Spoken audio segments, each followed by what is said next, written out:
Good morning. It's really nice to see everyone here, 9:30 in the morning, to have this really interesting and important presentation on human rights and the World Cup. I'm Kirk Bowman. I'm in the Nunn School of International Affairs here at Georgia Tech. And this presentation will be recorded. A couple of really quick announcements. This summer, starting in June and lasting for one year at the National Center for Civil and Human Rights in downtown. There will be a whole exhibit that I'm lucky enough to work on soccer and human rights, and it should be a really great counterpoint to some of the other discourse about football that's going on at that time. And secondly, announce that next year we will be having SoccerCon 2 in the spring of 2027. So I know at least one person went to SoccerCon 1, and it's a really great event. So keep your eye on for that on the calendar. But now it's my pleasure to introduce Adam Beissel, who is an associate professor at the University of Miami in Ohio. And he is one of the leading voices on a whole range of issues, from stadiums to 2 edited books on women's soccer. He has 44 publications, and his range and his expertise is really impressive. I had the pleasure of driving Adam out to our presentation there yesterday, and I was really blown away by the depth of his knowledge about things from sociology and politics and so many different global things. So I felt like he was a much younger and handsomer person like me, who was much more qualified. I don't know about that. Actually, not a gadfly in this field, but really focused. And so I will turn the time over to Adam for his presentation on FIFA, the 2026 World Cup, and human rights. Thank you all for coming. Thank you for having me. The hospitality has been just simply first class. So thank you to Kirk and Eric and the folks at UGA yesterday who welcomed me. And I gave a similar talk, and I had a really great experience. So I'm coming from Miami University, so not in Florida, but in Southwest Ohio. We do have Jennifer knows that. She's an alumni of the program of the university. And I'm in sport management. And so our program is rather large. We have 600 majors, 250, maybe 300 minors. So it's about 900 total students. So at a university like Miami, where we've got about 17,000 undergraduates, really kind of 1 out of every 16 students is affiliated with our program. And a point of pride for our program is that it is quite interdisciplinary, and it is grounded within a sort of social science and evidence-based approach to studying management. It sort of sets us apart from many of the sport management programs that kind of predominate higher education that are located within the business school. Oh, I get it. Oh, there we go. Now I'm working. So I'm going to talk a little bit about my research, kind of foreground the World Cup. I'm going to flip some things on its head. I'd actually like to hear from some of you at the beginning to learn about what you're familiar with the upcoming World Cup, what questions you have about the World Cup, what concerns you have related to the World Cup. And then ultimately, what I'd like to do is try and build that into my conversation for a recent paper that myself and 2 colleagues authored on human rights and the World Cup.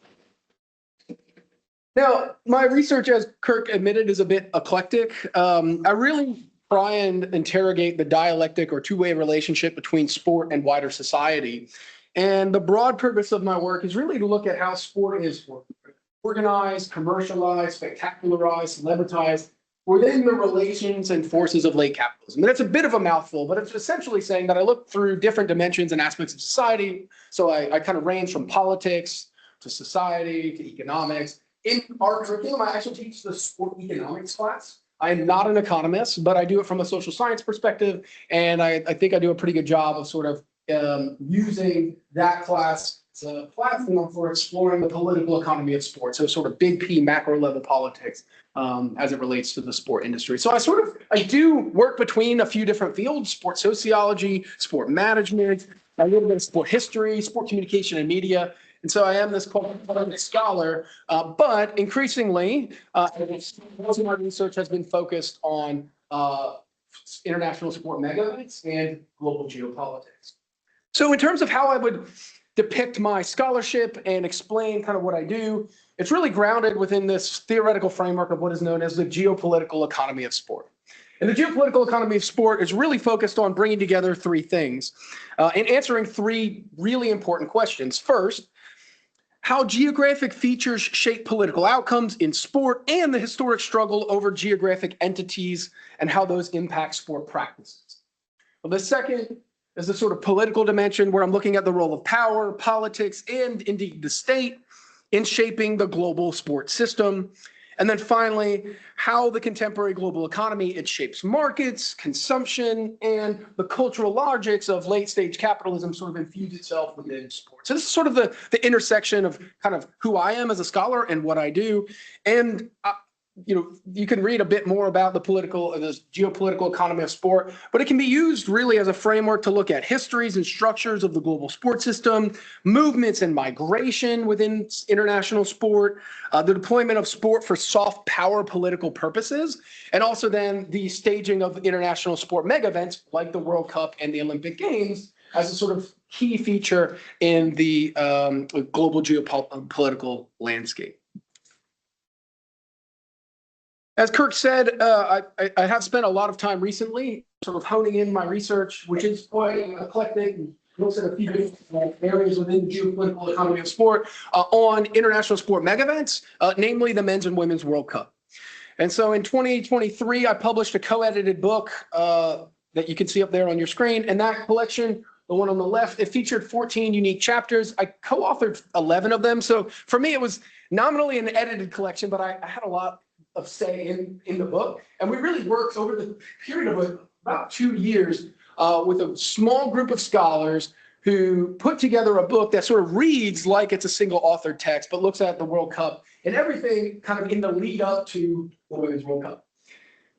During the World Cup, I traveled to Australia and New Zealand. I actually earned my PhD from the University of Otago in New Zealand. So I spent 3.5 weeks collecting data, doing ethnographic fieldwork, surveying local fans. And again, with my colleagues, we then put together a more traditionally edited collection. I think all told, and I've got the numbers here, we had 20 unique chapters from 43 authors across 11 different countries and 6 continents. I think it is the largest collection of scholarship on a standalone women's sporting event that's ever been put together. And so we're immensely proud of the work that we've done on the Women's World Cup. And as we sort of closed the book on that, we wrapped up a lot of our research on the legacy, the impact of the Women's World Cup, particularly in Oceania and Asia and the Asia Confederation. I shifted my focus to the Men's World Cup. And so my current research project critically examines the geopolitical economy of the 2026 FIFA Men's World Cup that will be jointly hosted, as many of you know, by Mexico, Canada, and the United States. And I bring together my various research findings and observations to discuss really the conjunctural politics of the moment. And I kind of break this down into a few different parts. All of these articles have been published over the span of about 3 to 4 years. And eventually, as you'll see, the idea is that I will combine all of these articles that have been published and that I plan to publish into a book, a single author text on the entirety of the World Cup, on the geopolitical economy of the World Cup. So the first thing that we did, and really all of this was on the bidding, the competitive bidding process, and how in the heck did we end up with a World Cup that features 48 teams, spans an entire continent, and will be the largest commercial revenue generating opportunity for FIFA in its long history. So the first is sort of looking at the symbolic politics of the bid, how and why we get this joint bid, and the global geopolitics that sort of underpin that. The second article that I've written looks at the role of the Trump administration, as well as kind of Trump 1.0, in securing the hosting rights Trump and Jared Kushner, they often letters to Gianni Infantino that guaranteed certain government requirements would be met in order to secure those hosting rights. So the Trump administration played an active role in securing hosting rights to begin with. And then the third chapter looks at, or the third article that we published, looks at the role of the United Bid and the hosting or co-hosting by 3 countries on the impact that it would have on FIFA. And certainly FIFA, as we all know, I think it's a little bit low-hanging fruit to critique FIFA. There will be plenty of healthy critique of FIFA today. And FIFA, as many of you know, was coming off its corruption and bribery scandal in 2016, 2017. The election of Gianni Infantino to replace Sepp Blatter, it really ushered in a new era for FIFA. And so FIFA was really trying to clean up its act, both discursively and rhetorically. So in some ways, in terms of the policies and statutes that bind the organization, as well as the way that it delivers and operates its crown jewel events, the Women's World Cup and to a greater extent the Men's World Cup. And so we really looked at the way that the United Bid there was a mutually beneficial and mutually dependent relationship between the way that the United Bid served the rehabilitative process for FIFA, and FIFA leveraged this bid that was based on unity, cooperation, and collaboration to sort of give itself some sort of resonance and relevance within the global system. So there's a sort of mutually dependent understanding there. As we kind of wrapped up, or as I wrapped up a lot of my scholarship there, my focus shifted to the build-up to the World Cup. And indeed, the build-up to the World Cup has given us a lot of things to think about. First, as many of you know, when the United Bid was awarded hosting rights, there were 22 shortlisted cities. From those 22 shortlisted cities, FIFA spent about a 2.5-year period going around to every candidate city on that shortlist and dialoguing with all of the local representatives, the city councils, in order to get, I would say, the most favorable and beneficial terms for FIFA. So what FIFA did was they actually held a second round of competitive bidding. It was unprecedented because traditionally when a hosting country or a set of countries would be granted the hosting rights, we would know well in advance which cities were going to be hosting. So in order for FIFA to sort of get its most generous terms, they held a second round of competitive bidding in which they asked cities for government guarantees, assurances for operations, and in some cases, in the case of Baltimore and Cincinnati, they effectively asked for a blank check. So we have the memo from what they asked for Cincinnati, and the memo explicitly says, well, we don't know how much it's going to cost the city of Cincinnati to host 3 games, but are you willing to commit an unknown sum of money to deliver 3 matches for the World Cup? But of course, there's more. As some of you know, there was yet another round of competitive bidding. This was for hosting the World Cup final. So FIFA executives, Gianni Infantino, they spent another year shaking down cities, Dallas, Los Angeles, and New York to get the most favorable terms in order to host the World Cup final. So that's sort of outlines from the end of our chapter. But wait, there's more.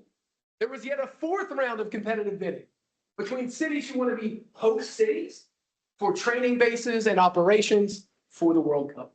And so that piece really looks at this multi-year, it spanned almost 6 years, this multi-year competitive bid process in which FIFA used its leverage and the scarcity of hosting games, hosting the final, being one of the selective kind of host cities for training purposes, right? In order to garner the most favorable conditions and terms so FIFA can extract maximum capital from the hosting bid. We've shifted our focus on human rights, and that's really what I'm going to speak about today. And I'll save my thoughts on the human rights aspects for the remainder of my talk. We are looking at this, I believe the term is bromance, the sort of bromance between Donald Trump and Gianni Infantino. So sort of governing by a similar approach of patrimony, right? This idea of governing by favors and alliances and allegiances. And it sort of culminated in that moment, right, at the World Cup draw, where they sort of handed out the inaugural Peace Prize a few months before we started, bombing Iran and sort of engaging in the type of geopolitics that I think at 8 o'clock last night, we were all maybe holding our breath a little bit to see what was going to be happening, right? And so we sort of outlined that. We're kind of finishing up that paper. So before I jump into exactly what we've come up with and what we've worked on for human rights, this is my World Cup travel journey. With the help of Google Gemini, Okay. I will be traveling to 10 different cities, 2 separate legs, and conducting ethnographic fieldwork, interviewing fans, doing, I'll put this in inverted commas, participant observation, surveying attendees to try and understand in a greater depth the day-to-day and lived experiences of spectators, of families, of the everyday public who are experiencing the event. So I've got sort of a central or a Midwest journey. Then I go home, coach AAU basketball. So we got a big AAU basketball tournament for my daughters. And then I go back out on the road, and then I do the second leg. Among the teams that I'll see play, I'll see England play, Spain play, Germany play. I'll see the US play. And I also made it a point to get to Canada and Mexico to see how both of those nations experience this co-hosted World Cup, and to what degree do they feel like it is a co-hosted World Cup, or to what degree does it really still feel like a US-centric World Cup where 75% of the matches and every match beyond the quarterfinals is in the US. And so there'll be a series of things that come out of this, looking at the economic impact of the World Cup. Some of you may be familiar with the seminal study done by Bain and Matson. It came out in 2002, but it looked at the 1994 World Cup, and it looked at the economic impact, and effectively what they found was that there was no economic impact, right? When you adjust for things like substitution, trade-offs, tourism displacement, time switching, all of the concepts that I talk about in my sport economics class, there really isn't much economic impact because many of the attendees of the World Cup are actually local residents who simply shift their consumption from one entertainment option to another. And we see that already with who's bought tickets to the World Cup. The 3 countries that have bought the most tickets, the US, Mexico, Canada, right? I think England is 3rd and then Germany is 4th. So we can expect most of the fans and spectators populating the stadium will be from North America. I'm also working on a project or planning to work on a project. And if you're in the sport management kind of area, you might be familiar with what's called the fan cost index. Every year, Major League Baseball comes out with a fan cost index. This is essentially how much does it cost a family of 4 to attend a Major League Baseball game? So tickets, beverages, a hot dog for everybody, parking, etc. I think last year the total cost for Major League Baseball was about $450 for a family of 4 to attend a game. And it doesn't really include any travel costs, hotel costs, things like that, right? And as a family of 4, I've got 2 daughters, right? Generally, that seems about right. And I don't know what your experiences are for attending baseball. What we're looking to do with some of my graduate students is actually try and calculate what is the fan cost index of the World Cup. And as many of you know, reading the stories, in fact, there was one this morning in The Athletic and the New York Times around the cost of tickets. We could expect that to be in the thousands of dollars. Many of the tickets, in fact, last night I was looking for tickets for the game in Canada at BMO Field, as well as the game at Stadio Azteca, in which the 2 home teams play, and the get-in price is $2,000 right now. So, right, you extrapolate that out for tickets, and again, some people were fortunate, and even I can talk about how I got my tickets and the various ways that I've gone about getting tickets, right?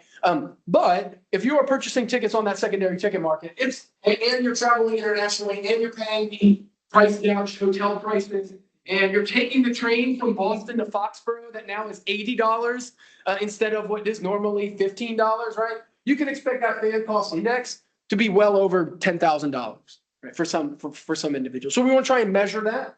And then also, okay, well, who are the tourists coming? Why are they coming? If you do have the income to attend the World Cup, it's probably going to tell you a little bit about your social status, who you are, where you come from. And so I think there's a little bit of sort of demographic information and sort of like a tourism type piece that I'm going to work on with my colleague Felipe Tobar and my colleague Jonathan Oliveira at JMU. And sort of to kind of round this out, some of the things that I'm thinking about. And again, I'm curious to get your understanding. If that previous section was about kind of economics and economic impact, I'm also curious about the politics of it all. This summer, the U.S. is celebrating its 250th anniversary. It's like the something. I'm going to trail off there, right? Yeah, whatever that thing is, right? And it is the World Cup is a hallmark event as part of that celebration. In fact, there is a game scheduled on July 4th in Philadelphia. You know, the sort of signing of the Constitution, right? So we know that event and the entirety of the World Cup is going to be really anchored within Donald Trump's America 250 celebration. And so I'm quite curious to see how and why that takes place and what that effectively looks like. And then also considering politically and socioculturally, what does this event look like in Canada, where you have threats of adding Canada as the 51st state, right? And we've seen this tremendous response of Canadian national identity in ways that we really haven't seen for a long, long period of time, right? So this sort of bi-Canadian, sort of Canadian sense of national identity, and the ways in which it plays itself in sport, we see that in ice hockey in the Olympic finals. We also then have seen that in some of the World Cup qualifying tournaments and the Nations Leagues. And then finally, looking at how this resonates within Mexico, famously right after the World Cup was awarded in 2018, Donald Trump said Mexico is not our friend, right? The great juxtaposition and irony as the same week they were celebrating this co-hosted event. And so how does that sort of play out geopolitically? And so that's a bit about my research, what I've done, what I'm thinking about now, where I'm headed. I mean, it is quite eclectic, I think, as Kirk said, because I'm interested in answering a lot of these questions. And I don't know, I was thinking this morning, I was like, oh, what if I do this? But as you'll see, I'm always quite collaborative, and I sort of range these different areas, and I bring in different authors who have kind of different expertise. So before I jump into like my official talk around human rights, based on what I've said, what questions do you have? What are you thinking about? What concerns do you have about the World Cup? Is anybody going to the World Cup? Does anybody have tickets? Yeah. Did you get official tickets or did you get them on the secondary market? Secondary market. Secondary market, yeah. My friend got in the lottery. Got in the lottery, yeah. Yeah. And so when you chose tickets, did you know that you wanted to see a specific team play? Yes. Yeah, yeah. And what team? Haiti, Morocco. Yep. Yep, Haiti and Morocco, right? And we're going to talk about the travel ban and the fact that like Haitian fans aren't even allowed to come to the United States as of that. Oh, there's a student that I met yesterday at Georgia Tech who's also he's Haitian, and he's going to go to that game as well. And then so you entered the lottery and just kind of got lucky, and yeah, you just want to be a part of it. Is that right? Yes, I know. That's right. Yeah. That's right. Well, it's funny because I am going to 10 matches. Or 10 cities. I've got tickets to 8 matches. Thus far, the Canada one and the Mexico City match, I mean, they're almost cost prohibitive at that point, right? To even get into the stadium. The challenge, though, is, as you might know, FIFA effectively ring fences its stadiums. So if you want to get anywhere near what's actually happening within the stadium, right, you sort of have to have a ticket because there's multiple layers of security. And we'll talk a little bit about that sort of securitization and militarization. And so for me, it was more about going to see some of the cities, right, and see how those fans interact. And I was less mainly about what teams I was seeing. And so I entered the lottery. I hit, and I don't know if your lottery experience was the same as mine. I had like a 15-minute timer that I had to plan all of this. And I was like, oh my gosh, where can I get a ticket? Well, I can get one on this day, and then I've got to fly to this city. And so I was like, beat the clock, right? And then it expired, so I had to do it all again. Nevertheless, I got tickets to 6 different cities at the sort of get-in price of roughly around the $300, $400 kind of mark. And then that was all before the draw.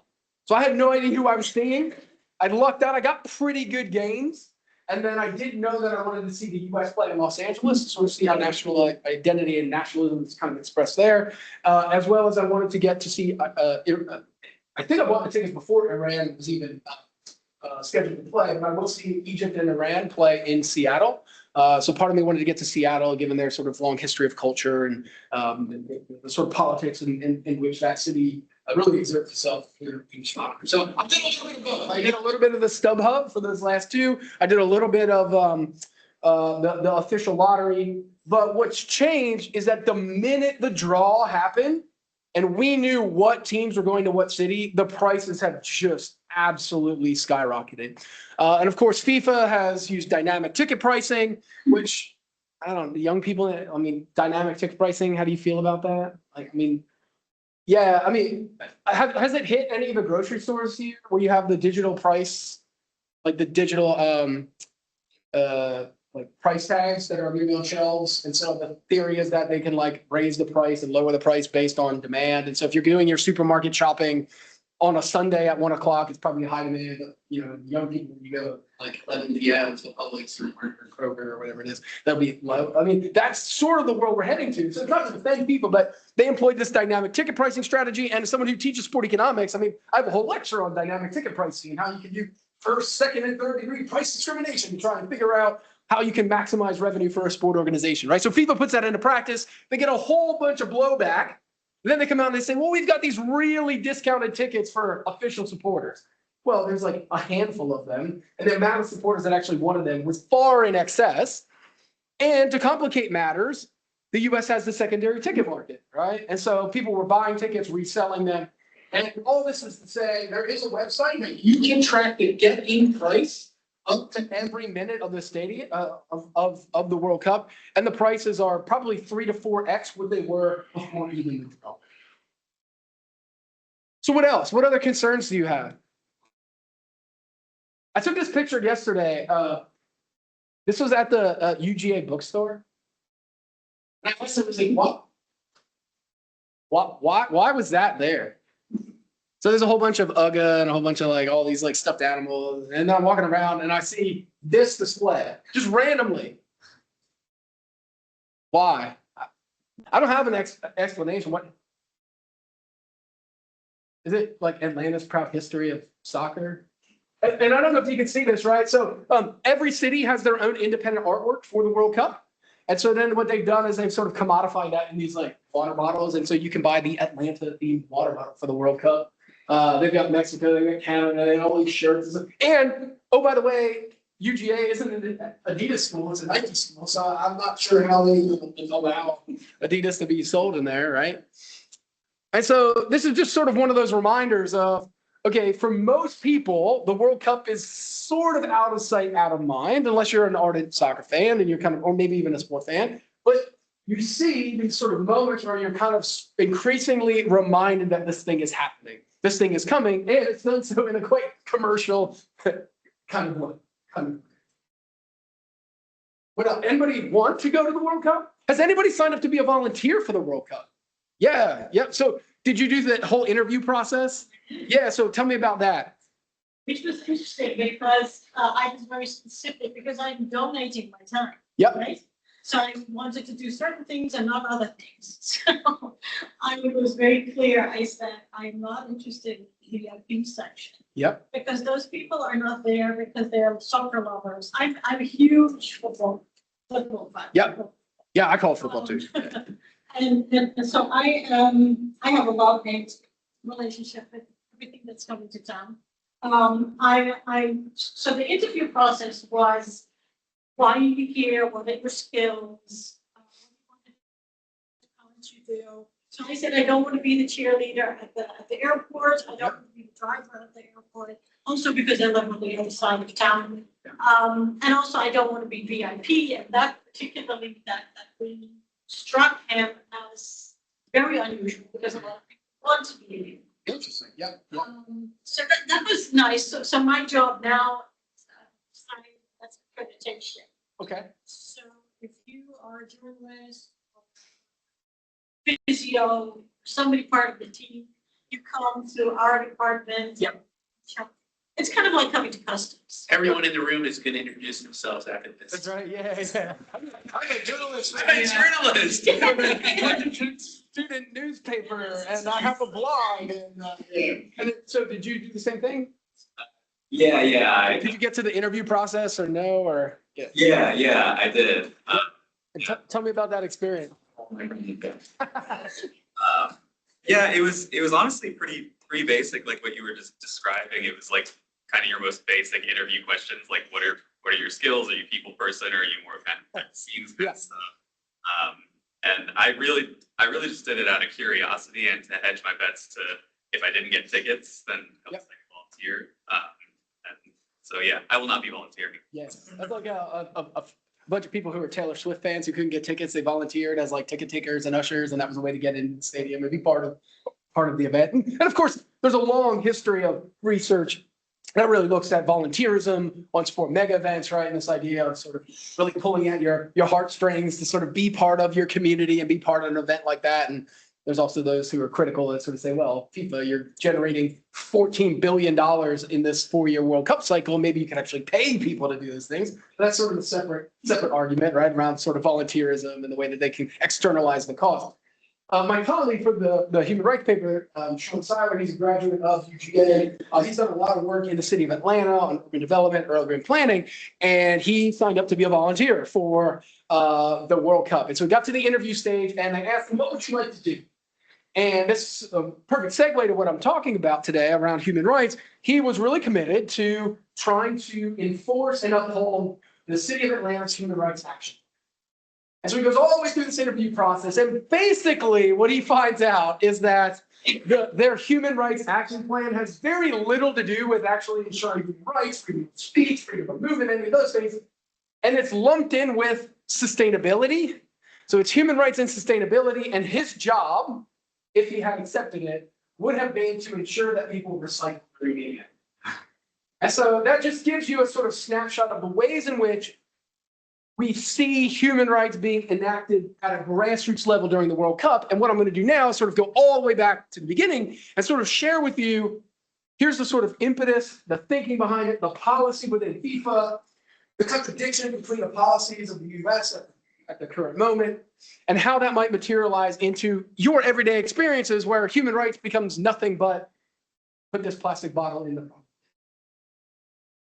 And so I worked on this paper. It's in review with the International Journal of Sport Policy and Politics with my two colleagues, Andy Granger, who I've done a tremendous amount of work with on the Women's World Cup. He's based at University of Western Sydney now, and Sean Seiler, who's at Miami, but has a lot of roots in Atlanta and has done a ton of work on urban development and policy around sports stadiums and facilities within the city of Atlanta. And so, you know, it goes without saying, but the World Cup is one of the world's largest, most prestigious, most popular global sports spectacles. And the honor of hosting such an event, combined with its scale and reach, it means that the tournament offers an unparalleled platform for host nations to exert what we call soft power, right? And I'm not going to get into the whole sort of soft power politics and the sort of theories behind it, but this idea that it can sort of project an image around of a host country or a host nation for various political purposes. However, the World Cup often invites host nations to international scrutiny. And we've seen that with the previous iterations of the World Cup. So we've seen that in Brazil, in Russia, in Qatar in 2022. And so these recent iterations, they've really been subject to widespread criticism, the exploitation of migrant workers, the silencing of activists, the suppression of dissent, the arrests of journalists. And so FIFA arrives at the 2026 World Cup amidst this context, amidst a ton of international pressure on the ways in which these types of events have been unfolding. It's also to acknowledge that FIFA had recently been brought down by the US Department of Justice for corruption and bribery in terms of awarding the hosting rights to World Cup 2022 as a byproduct of the former structure in which the executive council would award the game. So a select group of 23-ish individuals who effectively made all the decisions. And as we later found out, those decisions were influenced by suitcases full of cash, right?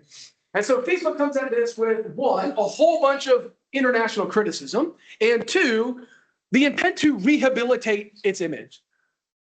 Rehabilitate it for whom, do you think? Coca-Cola. That's it. Corporate partners, all right? And they have different terminology on the level of financial commitment, right? And so they were under serious threat. Yeah, this stuff mattered, public pressure, journalists, but they really cared about the bottom line because Visa and Coca-Cola, they're like, hold on a second, we don't want to be affiliated with FIFA, right? If I asked you to sort of do one of those Q ratings of all different, like FIFA would be at the bottom, right? How many of you are in favor or opposed to FIFA? And be like 5% in the world, right? Nobody likes FIFA. And so FIFA sort of arrives in the context of the 2026 World Cup amidst this uncertainty. And so FIFA elects this fella, President Gianni Infantino. It rose to power as a sort of, working class kid, right? Sort of challenges things. We could talk about the ways in which he sort of combines votes to get elected, but I think most of you would know, and Kirk could probably comment on this, right? But FIFA is first and foremost a political organization, and first and second a football association, right? And so what changed as a result of these new bylaws, these new statutes, was the elimination of the FIFA Executive Council, in which a select 23-ish individuals had complete and utter authority to determine who was going to host World Cups, what sponsorship deals were going to be signed, how really governance was going to be delivered. And they came up with this great idea of a fully democratized FIFA, that every member association gets one vote, which sounds really good on paper, right? However, what it means is that some smaller nations have equal say in all of the matters that England or the US or some of the sort of bigger, larger traditional soccer countries have. Well, Gianni Infantino is not stupid, right? And there's a long history, even with Sepp Blatter, his predecessor, of appealing to those smaller nations, getting them to vote in blocks, and providing them, let's say, incentives to vote in favor of his authority and also his vision for FIFA. Right? And so he gets elected on day one, he takes the stage, and his very first quote is, "It's not FIFA's money, it's your money." And what he's effectively saying is, one, well, he's saying something and he's not saying something. He's not saying, like, my entire agenda is unapologetically going to be to maximize commercial revenue, but he's doing so to try and appeal to those smaller nations, because for some of them, their payout from FIFA is what sustains all of their entirety of operations. And so Gianni Infantino would say, I would love to make more than $14 billion, because what that means is it's not FIFA's money, although they have $4 billion in the banks here right now. It is your money. And so appealing really to those member associations, some of which are really small and relying almost exclusively on FIFA's allocations. And so he sort of wins that voting block. And it's this trickle down philosophy, right, of awarding money. FIFA collects it all. They allocate it to the 211 member associations. Those member associations, in theory, then give it to the local and regional sport clubs and organizations, and then it filters down to the individual experiences of players. So it's that sort of cascading trickle-down effect. Does that happen?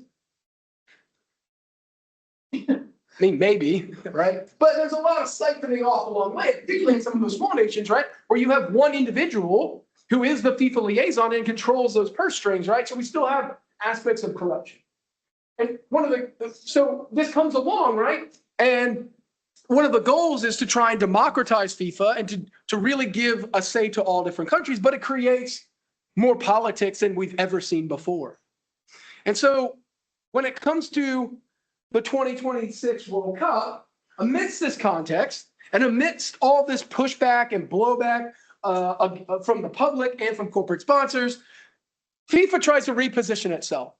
And he comes out and he says, if Sepp Blatter was really focused on penetrating your market and building spectacular sites for hosting World Cups in Brazil and South Africa, we're going to change. And in fact, what we're going to do is we're going to try and position FIFA as a source for the social good. We're going to move away from that global placemaking. We're going to go back to countries which are, relatively speaking, already equipped to host World Cups. And we're going to change from global placemaking to global peacemaking. Right? This idea that going around and trying to redefine FIFA's purpose. And so we see over a span of 8 years now, 10 years now for Infantino, this sort of insertion of FIFA within global geopolitics, at the IMF, at the World Bank, in peace talks between Palestine and Israel, right? This sort of redefinition to sort of position itself, all guided by those market logics that underpin it, right? To sort of say, no. We know we've got this really sordid past, but here we are with this purveyor of good and this sort of, we're going to deliver peace and diplomacy and facilitate those things as our contribution to the world. Now, with that, you can't simultaneously have this stuff and also say we're a source for social good. So up comes the competitive bidding process for 2026. FIFA, one, rewrites its entire constitution. It's based off of adopting the UN guiding principles for human rights. They bring in John Ruggie from the UN to rewrite the constitution and the statutes of FIFA. The competitive bidding process for 2026 required all of the bidding countries, of which there were two, the US, Mexico, two groups, the US, Mexico, and Canada, and Morocco, to submit human rights proposals, to get independent human rights assessments. And then FIFA would score and evaluate all those bids based off of, in part, human rights to try and attend to all of those concerns. So up comes this thing, the 2026 bid. And it'll be one of first, and I've already talked about this. It'll be the first tournament that hosts 48 teams for the World Cup, the first co-hosted by 3 countries, and it'll be the most lucrative World Cup ever hosted by FIFA. It'll also be the most politically entangled, geographically sprawling, and commercially crass event that FIFA has ever held.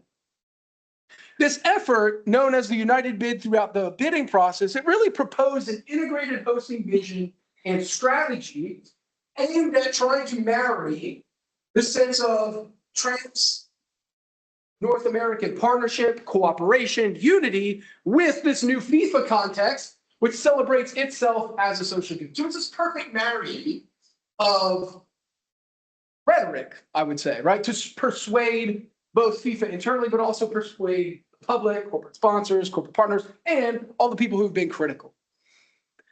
Now, from the outset, the United Bid promised a whole bunch of unity that, quite frankly, was paradoxically related to the global politics that were happening and the relationships between the 3 countries, which even in 2017, when 2018, when the World Cup was awarded, were arguably at their lowest state in recent memory. And so in line with FIFA's reforms, United 2026 pledged a human rights-based World Cup, that human rights would be at the heart of everything the World Cup would do and live.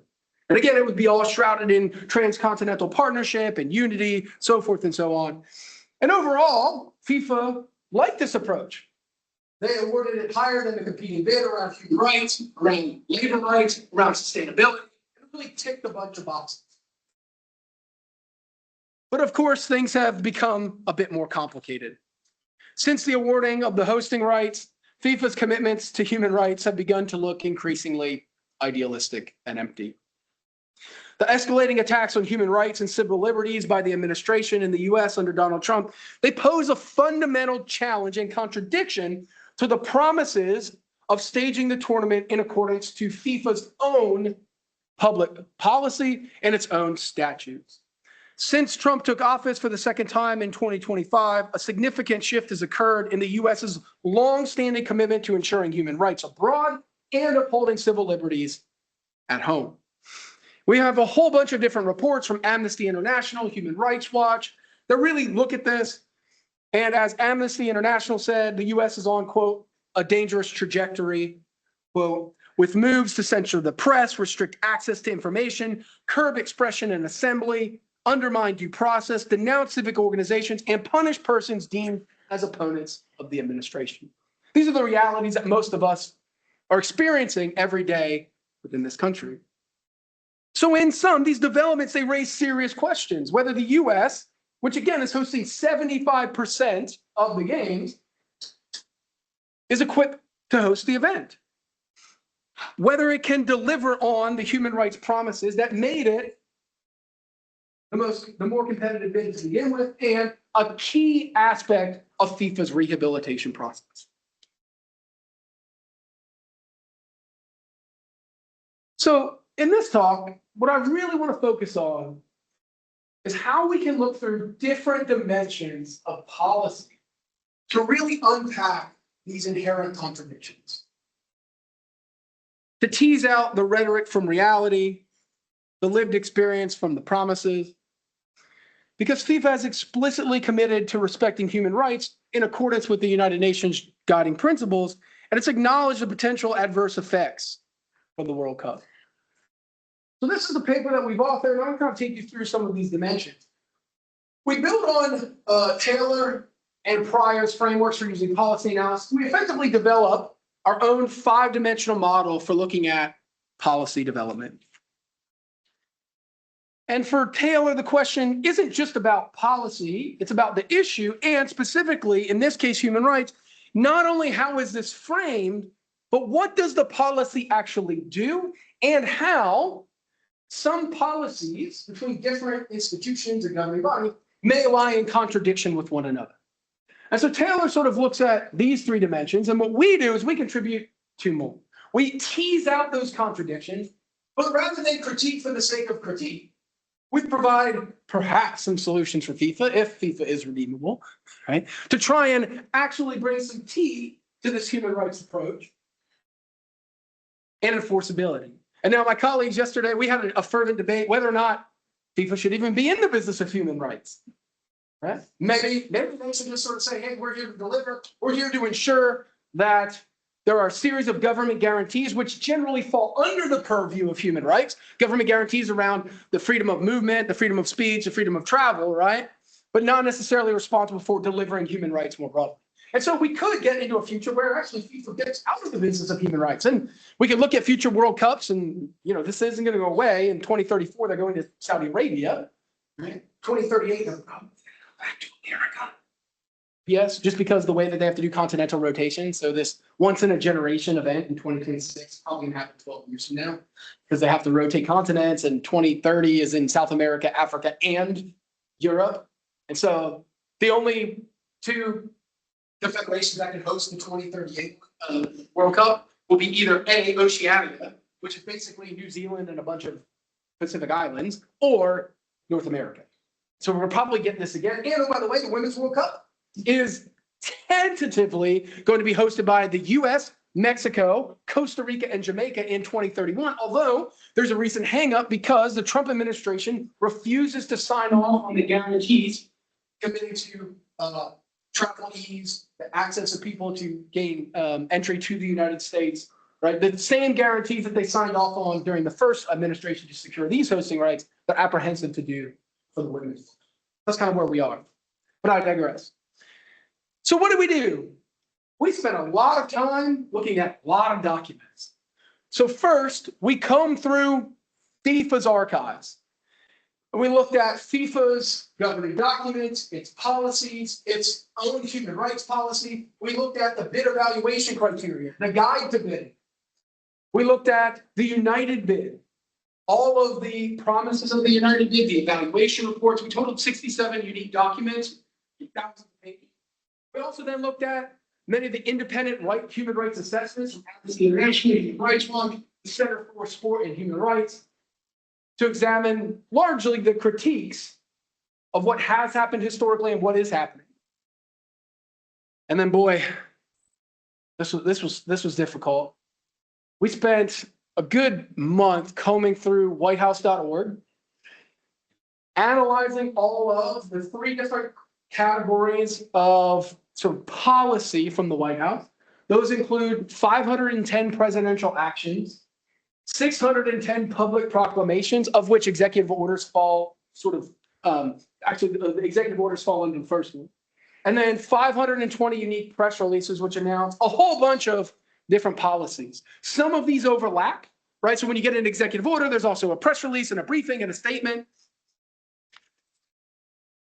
And what is also included here is the formation of the White House Task Force on the World Cup. So the entire oversight of delivering the World Cup is under the authority of the president and the White House. That task force, which pretty much exists in name only, is chaired by Andrew Giuliani, son of Rudy Giuliani, once parodied on Saturday Night Live like 30 years ago by Chris Farley. Yeah, so that's all you probably need to know. You look that up.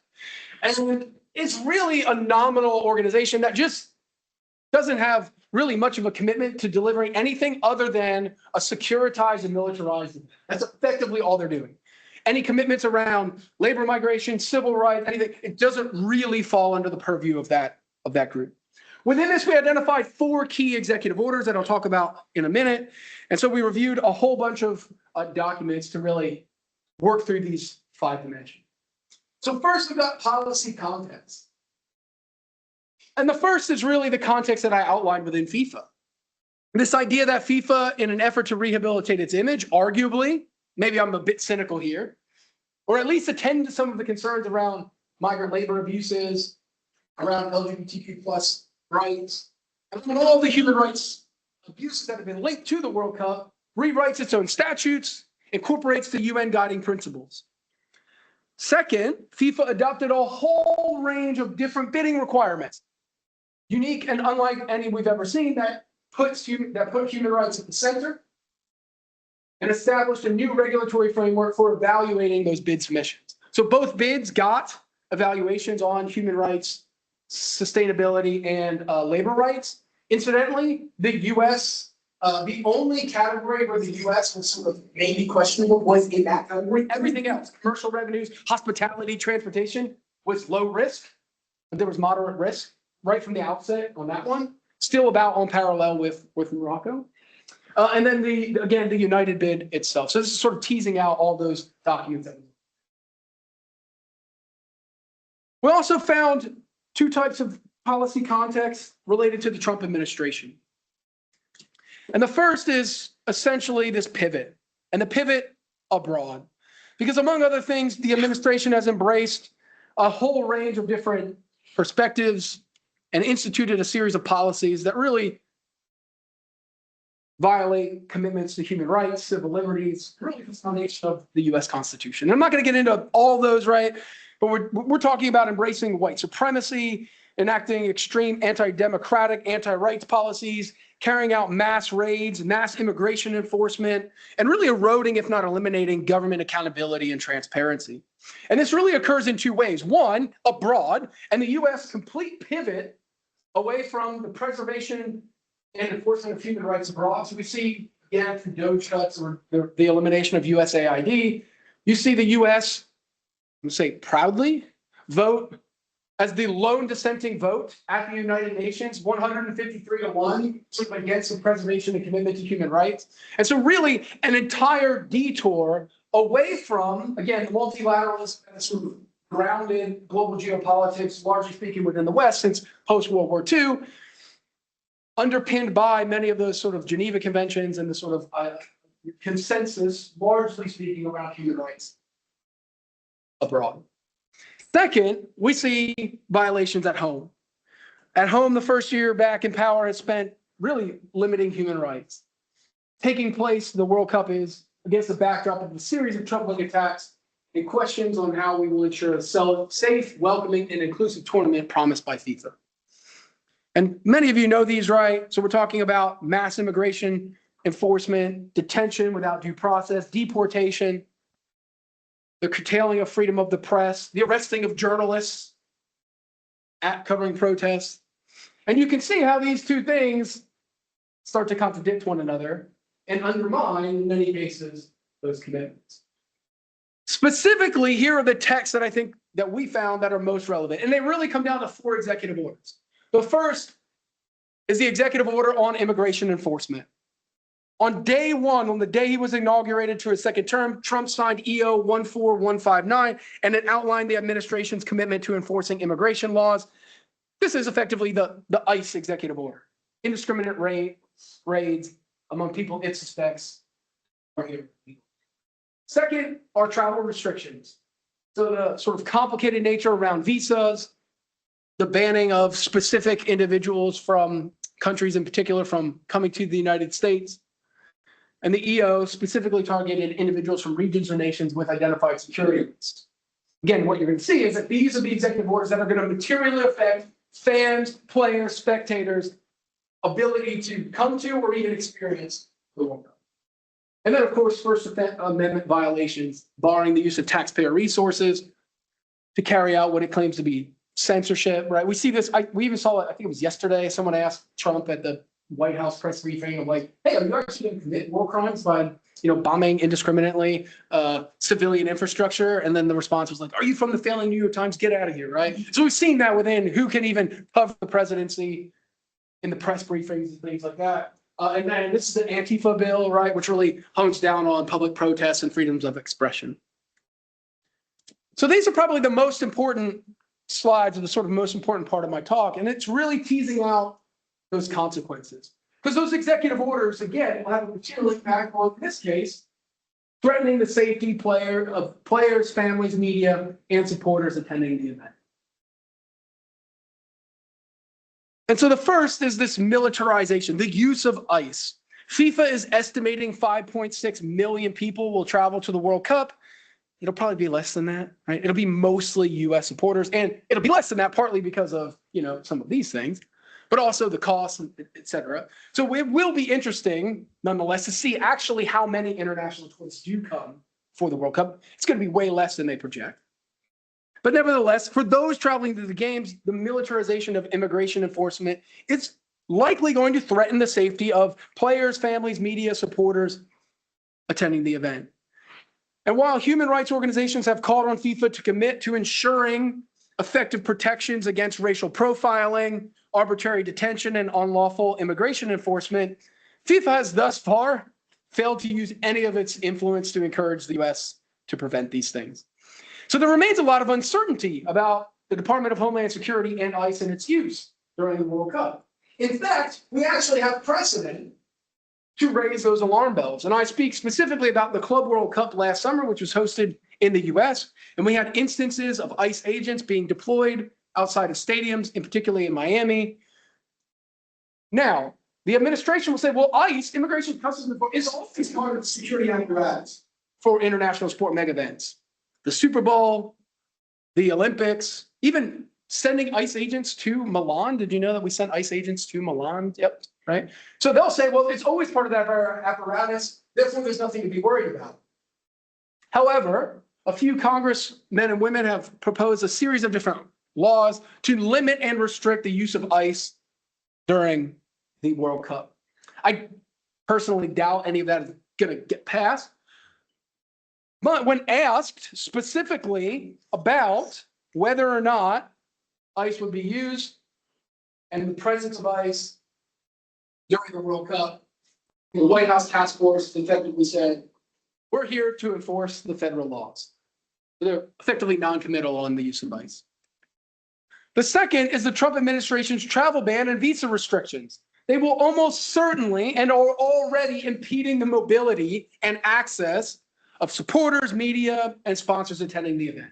Now, players and supporting personnel are granted exemptions to many of those to the executive order and many of the policies that prohibit individuals from certain countries. But as we've seen, there are still a number of countries whose supporters are explicitly prohibited from attending. So there'll be 4 qualified teams: Iran, Haiti, Ivory Coast, and Senegal, whose fans will be barred from entering the US altogether. The Trump administration has also restricted entry of nationals from another 35 countries, citing deficiencies in security and information sharing practices. Now, beyond the travel bans, there are also other hoops to jump through. One of the big areas of concern for FIFA government affairs in the lead up has been the troubling long wait time for visa appointments. So FIFA introduced, with cooperation from the White House task force on the World Cup, the FIFA Pass, a way to sort of jump the line and expedite the visa process.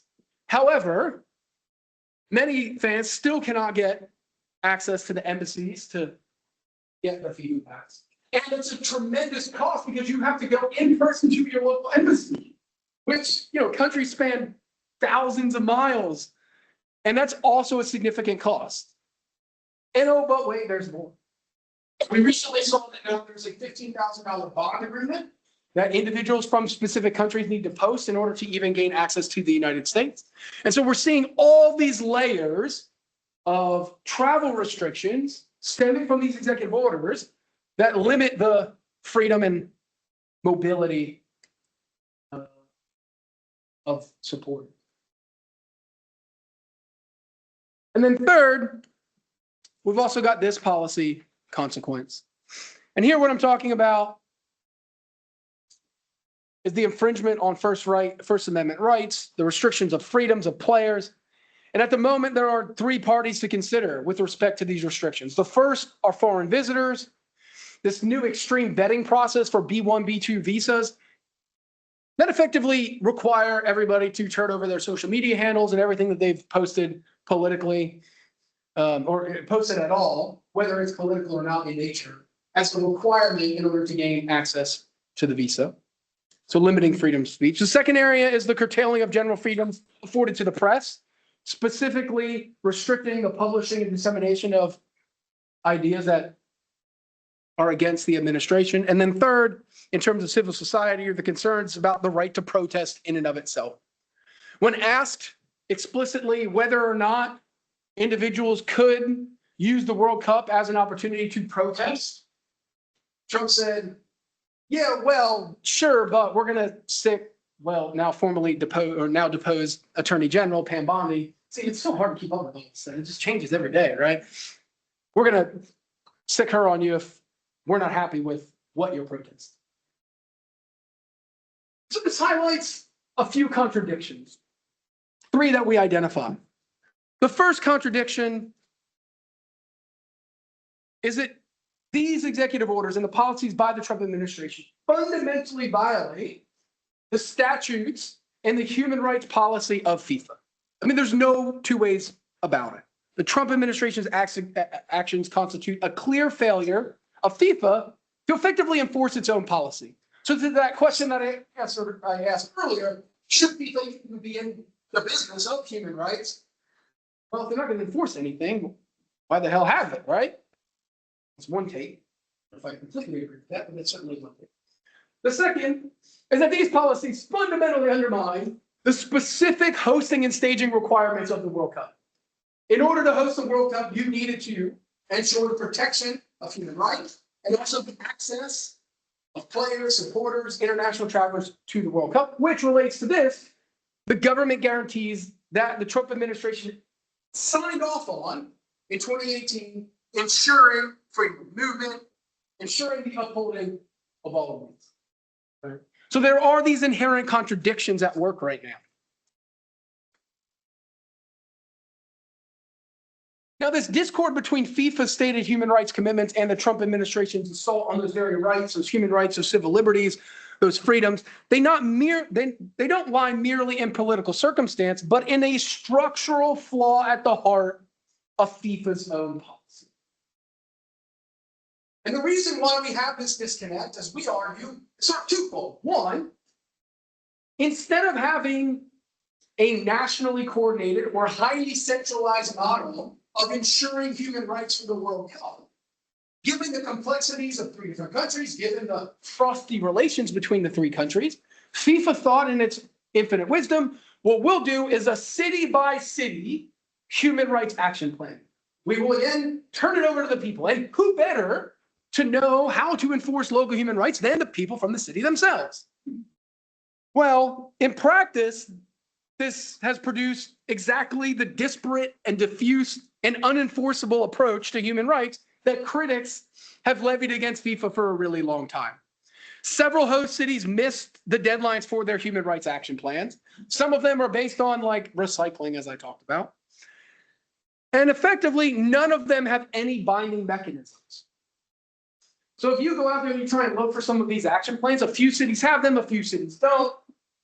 There is a fundamental lack of coordination between all of them. Second, and this is probably the best part, this is probably the best part of the whole talk, if I'm honest.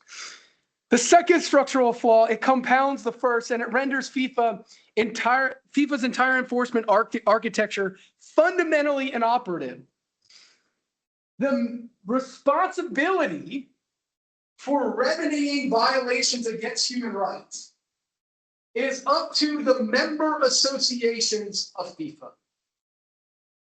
That means that it is U.S. soccer's responsibility to ensure that the federal government and the Trump administration upholds its commitments and its guarantees to FIFA's human rights. You could see the absurdity in that, right? Like U.S. soccer, which is now based down the street here, right? Yep. Going into the hey, Don, you said you were going to do these things. Like the absurdity of that sort of power imbalance, right? As that being the primary remedying mechanism, that gives us a twofold explanation of how we get these contradictions in the first place.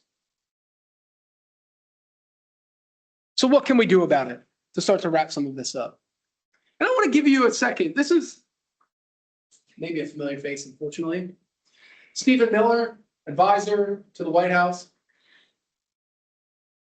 This is how he views human rights.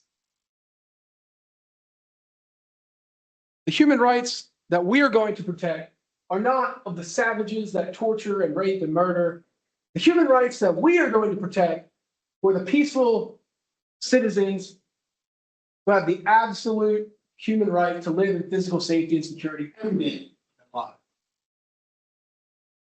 But human rights are by definition universal and unalienable. As the United Nations made explicitly clear post-World War II, human rights do not derive from citizenship, conduct, national origin, race, or religion. Rather, they are inherent to a person by virtue of their humanity alone. So to assert, as Miller does, that some people are entitled to human rights protections while others are not, is explicitly repudiating the fundamental and foundational premise of the entire post-World War II international human rights order. It is, in the most precise sense of the term, a denial of the equity of humanity of those the administration has targeted. So the administration's categorization of quote unquote peaceful citizens worthy of protection against all others is not a neutral or universal designation. It is highly racialized, nationalized, and it's a class construction that systematically excludes people, immigrants, and those outside of those boundaries. So when human rights cease to be universal, they cease to be human rights. They become the privileges of the powerful, the extended selectively, and they can be revoked at will. And it's precisely this logic, this condition, this instrumentalization and this hierarchy that FIFA's human rights framework was designed to prevent. So FIFA has thus far failed to resist it, choosing institutional silence and commercial pragmatism over the principles enshrined within its own statutes. And these contradictions documented by myself and my colleagues are of course not unique to World Cup 26. They're a predictable consequence of a human rights governance model that was always more aspirational than operative, always more rhetorical than based in reality, always more grounded in the potentiality of soft power and image construction for an organization like FIFA than actually ensuring the preservation of human rights and the civil liberties that one would expect.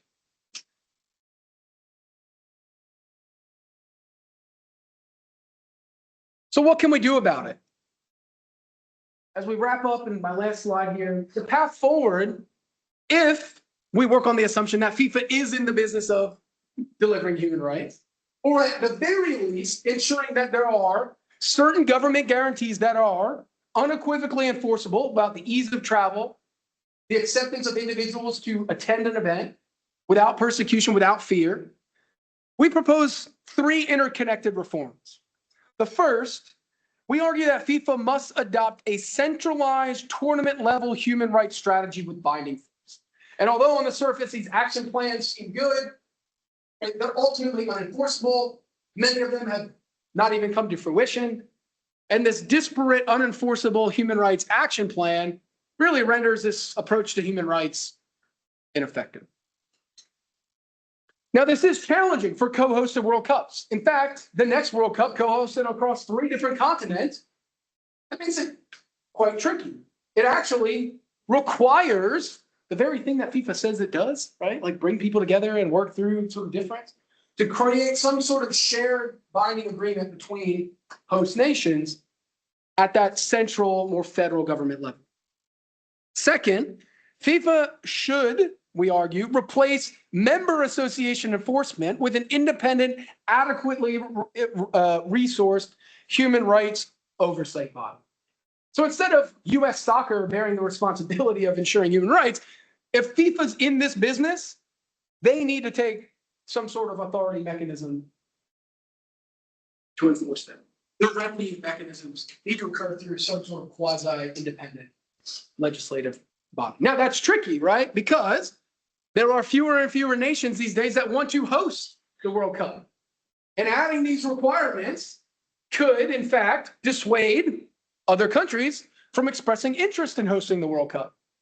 And so it is that fine line. But again, if you're going to say that you've got this commitment, it is in your statutes and you're bound by these agreements, that's a recommendation that we put forward.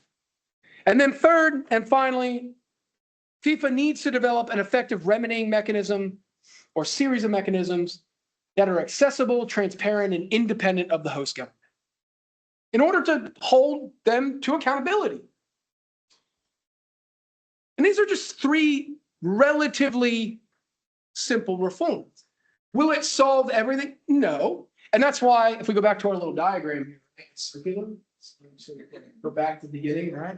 And undoubtedly, for the next World Cup and subsequent World Cup, you are likely going to have a series of policy contexts. Gianni Infantino isn't always going to be in charge of FIFA. FIFA's reason for existence is likely going to change, right? Or its sort of position within global geopolitics might change under a different president or a different set of contextual circumstances. There will be other policies from local governments, but also policies from organizations. And sort of saying, if we work through this model, we are hopeless optimists that there is a way to deliver some sort of improved, enforceable human rights approach.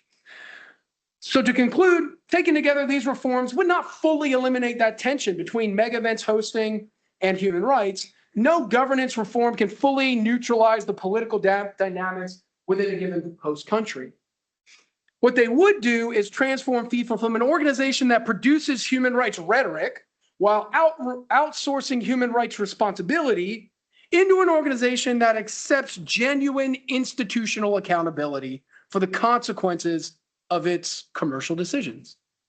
And whether it's remembered as a tournament that exposed the limits of FIFA's human rights architecture or not, I think what we need to do is ask these critical questions and be sort of savvy spectators, consumers of the event, and speak truth to power, right? I know it's a cliche, but try and usher in a meaningful, enforceable remedying mechanism to deliver on those human rights promises.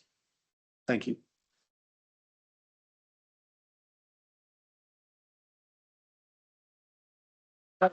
Yep, we've got a question.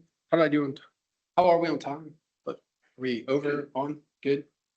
But 15 minutes. Okay, perfect. Yep. What do you say, like, a solution that people have a strategy is binding force? Binding force meaning what, like expel the team from next World Cup? Not, well, it could be that, or, you know, or we're going to move games, right? I mean, some sort of, there has to be confidence, right? I guess, I mean, you can't say that you're going to do it and then not uphold those consequences. So it could be, if you are moving those games, there's, again, FIFA is at the behest of the commercial imperatives here. They don't want to exert any of that leverage. I suppose that if a host country is violating these things for a subsequent World Cup, they could, you know, remove that team. I wouldn't think it would be in that sense. I would think it would be more about like, okay, if you don't uphold these things on the front end, what you've signed up to, those games can be moved or taken away. Maybe it's wishful thinking, but I guess at the end of the day, if you're going to have some sort of policy, you have to have some sort of enforcement mechanism that creates consequences for that delivery. I don't know. What do you think? Well, I think they have to use it within their power to as a because they can't. Maybe it wouldn't be like the government. It wouldn't be like the courts. It wouldn't be like a. So here's one thing for you, and this we were talking about this the other day, right? One of the required guarantees that FIFA expects from a host country, in addition to effectively blank checks, is that FIFA can supersede local and federal law. And I'm highly critical of that, right? Like laws are signed by the people, right? But in this circumstance, what do we think about that? Like, are we happy with that? Or is that one thing where we're happy when it sort of fits our agenda in terms of like what the actual policy outcomes are? Because that's certainly an approach that FIFA has used in the past and is likely to leverage. And for me, it makes me quite uncomfortable when they come into local cities and sort of say, oh, you have these ordinances, you have these. No, we take precedent here. So should a non-governmental organization have that priority and precedent? Yeah, I don't know. Oh, sorry. You have something else? Yeah, go ahead. I was begging that question. I don't know the answer to that. I don't know what you all think. This whole thing about human rights being a cynical marketing ploy, the fact that the culminating Congress occurred in what took place in Moscow, kind of, Yeah. and then you marry that with the whole affordability issue, where you have a tournament that the average person practicing gets, and so adding all these disparities of your budget, it just seems like a cynical marketing ploy. I can't get it. I mean, Question I was going to the 2018 World Cup. Yep. And I did not go because I did not find it ethical, and I went to the FIFA World Cup instead. Yep. I was going to the 2022 World Cup, and when Qatar established a women's team for the bidding process, and then as soon as they got the tournament, they eliminated their women's team. Yep. I found that in addition to everything else, but that was the real reason I found it unethical to go to that. Yeah. Especially after Donald Trump used the Club World Cup as his own glorification, he stole and pocketed one of the winners' medals. Yeah. Oh, I should have put that picture up He there. held on to the cup and got the side eye from Paul Palmer. And the entire tournament was about the glorification of him, as will be the World Cup coming up. That's right. I find it personally, that judge no one else, unethical, and I have free ticket access, and I will not go. I won't even be in the United States during that.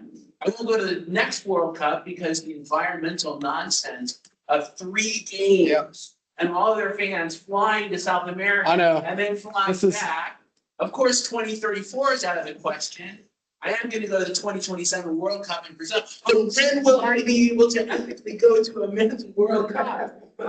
This is, I mean, and again, thinking critically about my own carbon footprint, right? Like here I am talking about human rights and sustainability, and I'm getting on jets flying from Boston to Mexico City, right? And I guess maybe I'm an example of this hypocrisy itself, but yeah, I don't know. Maybe I'll do some like carbon offsetting. You had a question, then I'll come over to Eric. Yep. So I have two questions. Yeah, go for it. So I know that you spoke about human rights on the scope of mostly immigration enforcement in many ways. Yeah. Is that, No, I know where you're going to go. Sorry, I forgot to mention that, but go ahead. Finish your question. Yep. you know, I think in comparison to previous World Cups, particularly Qatar stands out to me in terms of the blatant human rights abuses, like stadiums, you know, migrants dying on sites, things like that. Yeah. So how do you, I guess, in some way, is it a lesser evil if we already have the infrastructure built? We don't Yeah. necessarily.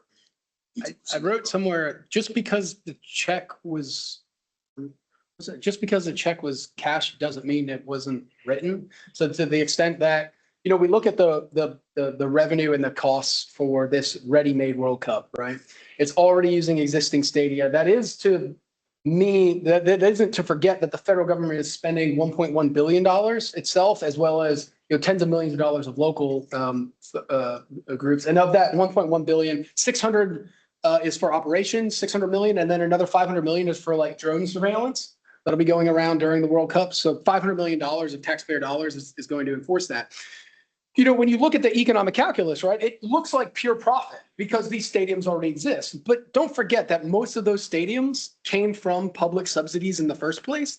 And although those are sunk costs and they're not net new costs, right, if we're looking at the actual cost to stage this event, you have to incorporate those costs of the stadiums, of which the public paid, I think I did the back of the envelope, I think it's about $6 billion for the construction of those stadiums, based on the public-private partnership, about 48% public for the stadiums used, and 52% private for those. And so part of it is, yes, the stadiums already exist, but those stadiums didn't just happen organically, right? Like they are still part of the budget required to stage this event. The one thing that I thought of, and again, we focus mostly on human rights, not necessarily labor rights. And we really limited this to kind of travel and things. The other thing to speak about, and someone's probably going to critique this about that, is, you know, and this will be a separate paper, but on sort of gender rights, right? So we have games being held in states in which women's rights to their own reproductive freedom are being curtailed, right? And so we have many of these events being in states that are passing laws that restrict the rights and freedoms of women. And that was to no concern at all during the competitive bid process of who was going to get the final, who was going to host games in the first place. So there's sort of there's other human rights aspects to really analyze. And of course, labor rights, right? We can get into the sort of history of labor rights within the US and the ways in which we've sort of moved away from, you know, labor unions and the rights and freedoms of workers, not to the same extent that we saw in Qatar and some other places, right? But we have those elements as well. So there's other areas maybe that we kind of kept out. We put it in a footnote here that I didn't talk about today. I hope that maybe answers your question a little bit. Appreciate it. And my second question was, I'm a huge soccer fan. I went to the club World Cup last summer. It seemed to me like there was a pretty big disconnect between FIFA was trying to achieve and the actual fan attendance numbers. Obviously, was near cost of attending some of these matches. Some of it were the environmental factors for the athletes themselves. How do you, I guess, couple, what FIFA was trying to portray last summer with this summer? Yeah, that's a really good question. I think I didn't want to be too conspiratorial in my talk of like, we're gonna have ICE agents, but we like rounding up people on the streets and sort of all this stuff. But I think the Club World Cup serves a little bit of that sort of what we might expect, right? And I could give this talk a year from now and we would look at this in hindsight. But we saw, right, a lot of anxiety, a lot of fear, and this sort of disconnect between what was happening in the U.S. and FIFA's stated policies of using this Club World Cup. And the Club World Cup, right, it resonates infinitely smaller than what the Men's World Cup is going to look like. But to your point, right, when you have Donald Trump up on stage, taking the trophy and pocketing a medal and being in the trophy lifting ceremony, right, it means that those two things can't be divorced from one another. And it's actually why. Ahead of time, I know that this is going to be something worth looking at, right? It's probably going to speak to that to the nth degree, right? This idea of America 250, Pax Americana, American nationalism, the Trump administration. I think they're planning on like is that the day the UFC fight is on the White House lawn? I don't know. I can't keep all this stuff straight. Is that, or what's left of the White House lawn, because it's also under construction, right? And so, and I think there's gonna be like a military parade and ceremony and all this stuff, but this event is going to be anchored within that. And to what degree that then becomes a sort of propaganda exercise for the administration. I mean, at the end of the day, in this paper, we try and explore why in the heck was Donald Trump so interested in getting the World Cup to begin with? Like on the surface, you're not seeing a whole lot of overlap between Trump supporters and US soccer fans, right? But we've seen the ways and the uses of sport by the Trump administration in ways that, look, presidents in the US and world leaders have always leveraged sport, right? For soft power persuasion, for propping up their identities.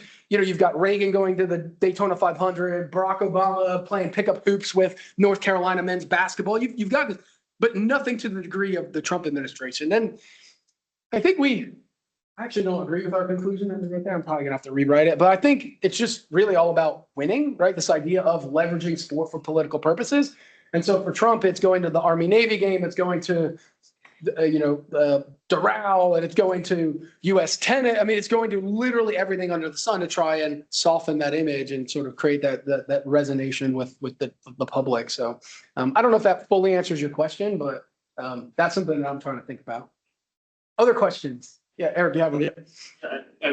Observation, one of the things that stuck out to me is on the bid book, one of the three tenets was certainty. And I feel like when we talk about how this is going to go, particularly in regards to immigration enforcement, is that I don't think we have ever been less certain about sort of, there is such a measure of uncertainty about all of this. So you answered my sort of question about that, the previous one, that I had a question on if you had at this point looked, we talked a bit about like the MTA having to, I think the figure was $30 million worth of FIFA mandated advancements, which they gave no support to, I believe. And I was wondering if you had done sort of research on what like that total figure of FIFA mandated enhancements. Yeah, that's one of the things we really want to work on. It's probably going to be a twofold.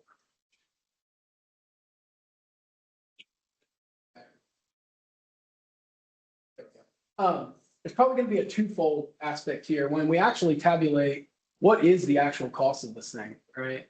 In terms of looking at the economic impact, yeah, we can measure some of the revenues should be way less than expected, and the costs are going to be way more than expected, right? The history of every international sport mega event tells us what we're going to find. But again, it's that fact that, like, can we add up the sunk costs of this public subsidies for sports stadiums? What are the operational expenses? So almost doing an income statement to try and figure out what the costs are and what the revenues are. The budget is going to generate more revenue than cost. But as I always point out to my students, the question is, who bears in the revenue and who subsidizes those costs, right? And what we're going to see are the cities and the taxpayers bearing most of the costs, and then FIFA extracting most of that revenue, and it's going to leave out of that local economy because the bulk of the revenue are TV broadcast rights, ticket sales, commercial sponsorships. They're all controlled by FIFA, and yeah, parking, and then they externalize the costs of operations, of transportation, of all those things to those local cities, and that's why they do that sort of multi-bid competitive process, is to see, what can we get from Atlanta? We'd like this improved, and we'd like this improved. And then Atlanta sort of says, well, we'd love to have some games. And you've got Cincinnati bidding against Atlanta. Yeah, sure, we'll upgrade our transportation, right? And so FIFA's smart in the way that, right? They're savvy in the way that they pivot those cities against one another. To your point about certainty, sorry, where do I go? Certainty, what do you think certainty means in FIFA terms? It actually, They're certain to make a lot of freaking money. bingo. It's actually certainty in terms of costs, right? And so the way that they positioned certainty was way back in 2018. We are certain that this is going to cost X amount of dollars because we don't need to build new stadia, no infrastructure. And so certainty here had very little to do with political certainty, and had almost everything to do with economic certainty in terms of costs. And then this had everything to do with commercial revenue, right? So the way that they couch this language, and we actually, unity actually meant a whole lot less than sort of political unity. It was much more about sort of like commercial unity, partnerships, like international trade and things like that. So it was almost all couched in sort of like late capitalist logics. Yeah. Other questions? Yeah.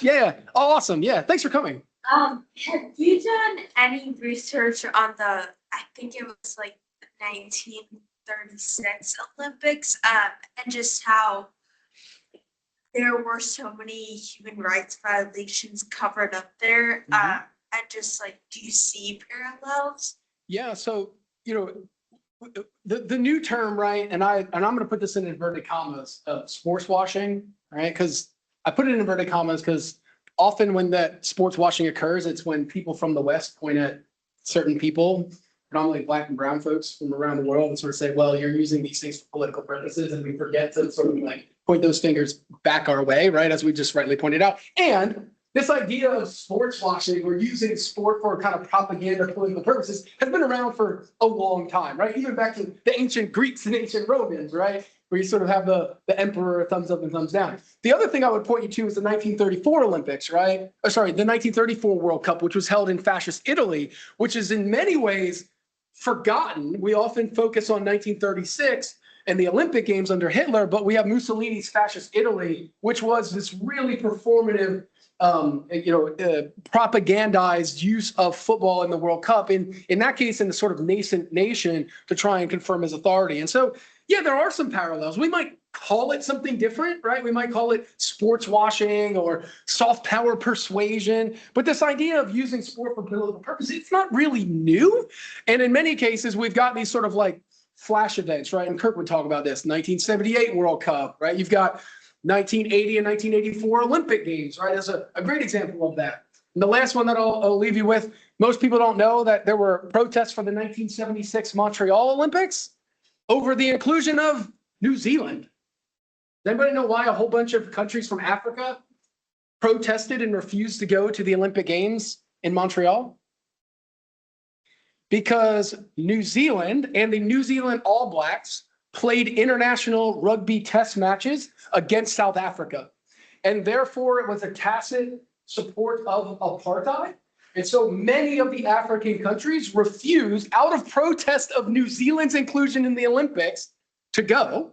And ironically, New Zealand's best ever performance at the Olympics was 1976, where they won a whole bunch of long distance races, which would have otherwise been won by the African members who would have raced in their place. So again, you can pretty much pick any one of these sport mega events and find elements, right, of political protest and global geopolitics. So, yeah. All right. Let's do the hand. We have with the University of Georgia, we have a soccer speaker series where we have a speaker every semester. If you're interested in being on the mailing list from those come up every semester. you can send an email to me, Kirk Bowman at the School of International Affairs here at Georgia Tech. I'm really easy to find. And have a really lovely day. And go Liverpool, I guess. They're gonna get smoked. Yes. I mean, I get all of my pleasure in the world of soccer from the defeat of my enemies over the. That's fair. And yesterday, Real Madrid losing. Yeah. Big notes, right? Yeah. Cool. Thank you, everybody. If you've got questions, come on up and I'm happy to field them. Yeah.